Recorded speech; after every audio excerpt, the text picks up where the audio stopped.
দেশে চলমান তাপপ্রবাহের কারণে ৫ জেলার সব মাধ্যমিক স্কুল, কলেজ, মাদ্রাসা ও কারিগরি শিক্ষা প্রতিষ্ঠান আগামীকাল সোমবার বন্ধ ঘোষণা করা হয়েছে। রোববার শিক্ষা মন্ত্রণালয়ের এক বিজ্ঞপ্তিতে একথা বলা হয়। এতে বলা হয়েছে, স্বাস্থ্য মন্ত্রণালয় ও আবহাওয়া অধিদপ্তরের সঙ্গে পরামর্শ করে এই সিদ্ধান্ত নেওয়া হয়েছে। তবে এসব এলাকার যেসব শিক্ষা প্রতিষ্ঠানে শীতাতপ নিয়ন্ত্রণ ব্যবস্থা রয়েছে, সেসব শিক্ষা প্রতিষ্ঠানের কর্তৃপক্ষ চাইলে শিক্ষা প্রতিষ্ঠান খোলা রাখতে পারেন।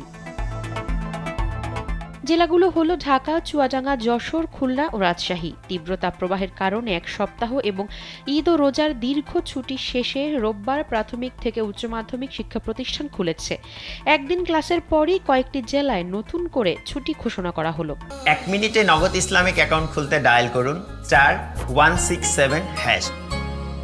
এর আগে আজ দুপুরে ঢাকায় এক অনুষ্ঠানে শিক্ষামন্ত্রী মহিবুল হাসান চৌধুরী জানিয়েছিলেন, কোনো নির্দিষ্ট এলাকার তাপমাত্রার জন্য সারা দেশের শিক্ষা প্রতিষ্ঠান বন্ধের বিপক্ষে তিনি।